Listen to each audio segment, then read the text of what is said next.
la participation des différents acteurs dans la protection de l'environnement. Est-ce qu'on est concerné? Est-ce que les autres, surtout la population, les citoyens, sont concernés par la protection de l'environnement? Ouais.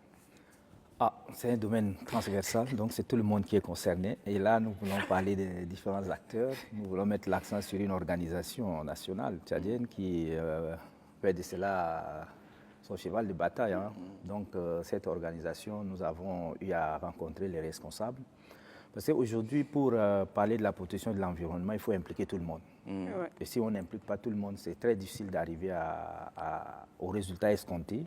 Et de deux, la société civile ou les acteurs privés sont plus proches de la population. C'est des gens qui fouillent, qui vont même très loin avec des moyens assez minimes pour parler de la protection de l'environnement.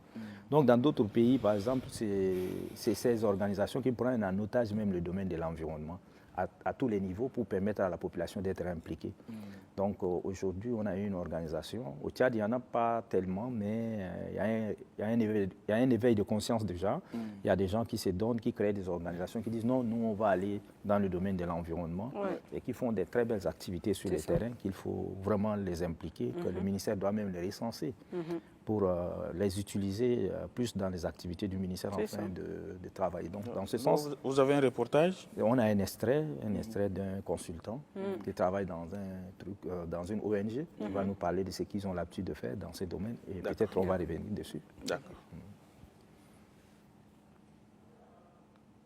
L'environnement fait partie d'abord de nos priorités intégrantes dans pratiquement tous nos projets. Comme objectif, nous avons plusieurs objectifs en fait. La promotion de l'accès à l'eau, c'est-à-dire aussi la promotion de l'hygiène et la promotion de la sécurité alimentaire qui garantit la stabilité de la vie communautaire et aussi de contribuer à la sédentarisation des communautés pour faire face aux enjeux climatiques qui sont assez considérables dans notre pays, si j'ose le dire. Bon, il faut noter qu'on est dans des pépinières aussi, on a pratiquement reboisé l'année passée 2 hectares dans le village Wadi Djoko. Et il faut aussi noter qu'on est arrivé à sédentariser au moins 3 villages auxquels on les a appris à faire ce qu'on appelle l'agriculture résiliente pour qu'ils puissent vivre dans la zone Baril-Gadelsi où on a sensibilisé pas mal de sédentaires à des thèmes, par exemple, de vivre ensemble, la paix et aussi à préserver l'environnement en plantant des arbres, par exemple, là où ils font des pâtirages, là, à préserver, à ne pas couper beaucoup de bois. Comme la désertification avance à grands pas, on leur donne des moyens, des outils à préserver cet environnement-là qui va leur permettre de vivre aisément. La rareté des eaux impacte grandement la vie des communautés. Nous, ce qu'on peut faire, c'est qu'on a, par exemple, on a réalisé des forages dans plusieurs localités, surtout dans la zone où je viens de citer, c'est-à-dire le département de Val-de-Merci, où on accompagne par des financements, des forages d'eau et aussi des forages d'eau surtout solaires. On est en train de réfléchir là-dessus. Et je crois que les années prochaines, si Dieu le veut, Inch'Allah, nous aurons à réaliser plusieurs projets dans ce sens-là pour pallier à la raréfaction des eaux et aussi la pluviométrie qui se fait de temps en temps, voilà, qui fluctue en tout cas des années avant. Pour faire face à ça aussi, on sensibilise les communautés locales là à quelquefois aussi faire ce qu'on appelle des économies de leur temps aussi et aussi à bien gérer l'eau parce que l'eau est une ressource très importante.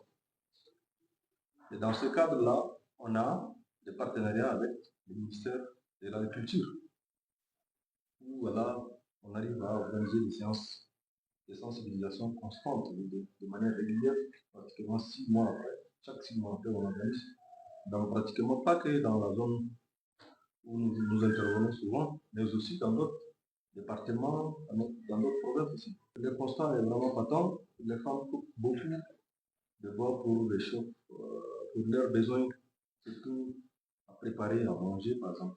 Mais nous sensibilisons quand même les populations dans ces domaines-là, comme vous venez de dire, à opter pour des attitudes qui, aujourd'hui, devaient préserver cet environnement-là.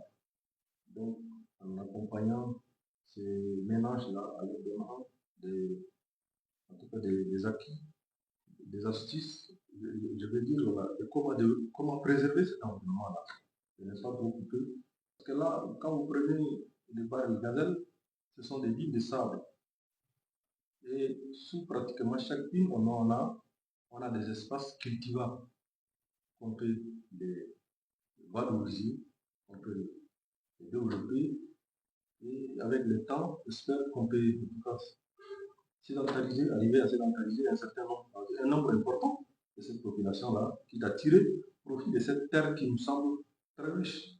Ce sont à remercier très sincèrement le FIDA et son partenaire, Sambou Women Trust, pour le financement de l'actuel projet obtenu dans le cadre du mécanisme d'assistance pour le peuple autochtone, et aussi les autres partenaires pour leur appui constant, conseil et orientation dans la réussite de nos activités. Et voilà un peu pour l'extrait de ce consultant en environnement. Il revient un peu sur des faits concrets. La sensibilisation, on va le dire, hein. Ouais. Vous ne cessez de nous sensibiliser. Ce qui est très important. Est-ce qu'on a les oreilles dures pour vous entendre? Oui, les oreilles dures, il y en a, mais il faut toujours parler. Et ce qui est très important, les acteurs privés, c'est des gens, c'est un regroupement de gens qui ont la volonté d'intervenir. Même avec très peu de moyens, ils décident d'aller jusqu'au bout de leur initiative ou de leur ambition. Donc ça fait que si aujourd'hui vous leur donnez des petits moyens, demain vous avez le résultat. Et comme vous avez vu à travers ces images, c'est des gens qui sont sur le terrain, qui ne sont pas dans les bureaux et qui n'ont pas un cahier de charges de l'État où il y a des contraintes, ils n'ont pas de contraintes. Parce que c'est des gens qui travaillent librement, ils ne sont pas à la recherche aussi du plus-value comme intérêt. Leur intérêt, c'est quoi? C'est de préserver le cadre de vie, c'est amener les gens à une prise de conscience. Ouais. Et tout à l'heure, vous avez compris quoi il a mis l'accent sur les femmes, parce que généralement, les femmes souffrent beaucoup et elles sont obligées d'aller chercher le moyen de bord. Le moyen de bord, c'est de trouver les petits arbustes là et de les couper pour avoir du fagot pour les enfants. Pendant ce temps, l'homme dort. Donc aujourd'hui, il est question de parler aux femmes et puis de les sensibiliser pour une prise de conscience, parce que l'environnement, c'est le cadre de notre vie. Ouais. Alors, dans cette lutte, il va falloir que l'État implique la société civile. Ils sont en même temps gendarmes, hein? Des bonnes pratiques. C'est des gens qui ont le regard sur l'État et qui ont le regard sur leur activité. Là où l'État déraille, il y a des sociétés civiles qui interviennent pour dire non, ici vous avez mal fait, rectifier. Donc, je pense que c'est des organisations qu'il faut encourager, qu'il faut regarder de près ce qu'ils font. D'accord. Oui. Touba, souvent, est-ce qu'à part même les organisations, hein, les acteurs privés, est-ce qu'il n'est pas vraiment important aussi de sensibiliser la population, surtout la protection de l'environnement? Les cas de la semaine dernière où des girafes ont été abattues par des braconniers, est-ce qu'on n'arrive pas vraiment à sensibiliser même ces braconniers-là? Parce qu'on ne le connaît pas, on ne peut pas les identifier, mais sensibiliser tout le monde, surtout ceux qui vivent à proximité des parcs. Est-ce que je pense que l'arme ne fait pas peur aux gens. Hein. L'arme ne fait pas peur, même s'il y a les agents de protection bien armés qu'on les place partout, cela n'empêche pas aux gens de poser des actes. C'est aussi une question de la pauvreté à la base. C'est aussi une question de la pauvreté. Et il faut retenir qu'on ne protège pas l'environnement contre l'homme, on protège pour l'homme. Donc, s'il n'y a pas les moyens pour que l'homme puisse vivre, l'homme est obligé d'aller chercher ce qui est naturel, ce que Dieu a mis à sa disposition. Donc, je pense qu'il faut confier la responsabilité de certaines choses à des acteurs privés qui peuvent aller faire une communication de masse, qui peuvent aller au milieu. Lorsque vous venez dans un village avec les armes, les gens sont intimidés. Ils pensent qu'on est venu peut-être pour leur faire du mal, mais quand c'est la société civile qui arrive, les mains vides, mais avec les paroles qui sont très efficaces, je pense qu'on peut dénicher parmi la population les braconniers cachés. Donc, dans cette zone-là, il y a beaucoup de complicité parce que c'est une zone frontalière. Il y a les gens qui viennent du Soudan pour traverser et venir. Donc, si on cherche à comprendre, ce n'est pas peut-être des Tchadiens. Hein. Les Braconniers peuvent être d'autres nationalités, mais qui sont venus à la recherche de nos ressources, mais en complicité avec la population locale. Il va falloir travailler à la base. Il faut une communication de masse. On communique très peu. On n'explique pas le bien fondé. Et lorsqu'on arrive à une surpopulation de cette ressource, il faut faire un prélèvement aussi. Donc, tout n'est pas interdit, mais c'est la gestion. On est dans la gestion durable de nos ressources. Je pense que c'est ce qui est important. Il faut enseigner aux gens la gestion de nos ressources, mais de façon durable. On n'a pas interdit, on n'a pas dit l'homme ne doit pas toucher à la nature. Non, ce n'est pas ça le problème. Le problème, l'homme doit toucher à la nature, mais de façon responsable et respectée. Parce qu'il y a des gens qui viennent couper peut-être des centaines d'hectares. Vous voyez, ça, ce n'est pas normal. On ne peut pas sortir, aller abattre des animaux comme ça parce qu'on dit que c'est Dieu, Dieu qui les a créés. Non. Et que ça peut se renouveler tout seul après. Et l'animal a tellement peur des balles. Hein. S'ils écoutent seulement les balles, ils quittent même le territoire pour aller. Vous voyez, par le passé, les éléphants ne sont pas au Tchad. Ils sont au Kenya, ils sont au Cameroun parce qu'on avait la guerre. Mais depuis qu'on a retrouvé la paix, on a des éléphants qui sont revenus. On a même des éléphantaux. Donc, le fait de tirer sur un animal, l'abattre, ce n'est pas seulement la première conséquence, mais il y a des conséquences secondaires. C'est la fuite de ces animaux aussi dans d'autres pays. Mais pour les éléphants, on sait que le braconnier cherche leur ivoire, mais les girafes. Les peaux. Les peaux. Les peaux, oui, c'est très important. Ça se vend ailleurs.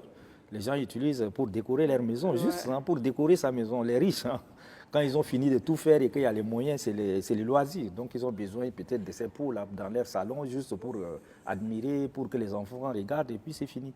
Et ça, c'est pas vers chez nous, ça va dans des pays maghrébins, là. Quand vous partez là-bas, vous allez trouver les animaux qu'on enlève soit vivants là-bas, on retrouve leur peau là-bas, et la population qui est affamée a besoin de la viande. Donc tout ça, c'est une chaîne qu'il faut chercher à combattre. Très rapidement, pour finir, qui sont les acteurs environnementaux? Les acteurs environnementaux, on a le service de l'État, on a les organisations publiques, mais c'est multisectoriel, hein, en partenariat avec le privé. Donc aujourd'hui, par exemple, au Tchad, cette organisation qui est là, qu'on a vu, le consultant vient de parler, c'est un truc privé. Mais tout à l'heure, il a dit dans sa déclaration qu'ils sont en partenariat avec le ministère de l'Agriculture. Donc c'est pour enseigner aux gens les bonnes pratiques. Vous savez, il y a des zones aujourd'hui qu'on ne peut pas labourer, avoir vraiment à manger. Pour la simple raison que le sol est déjà dégradé, c'est appauvri. Mais si on a des organisations qui peuvent venir déjà aider les gens avec des organismes, avec des engrais organiques, j'allais dire, ça permet de labourer peu et avoir beaucoup. Merci Nouba. Merci beaucoup Nouba. Il y a beaucoup à faire. Il faut encourager les organisations privées à rentrer dans cette danse-là pour une crème. D'accord. Ouais, la crème verra le jour de toute façon. Merci à vous aussi.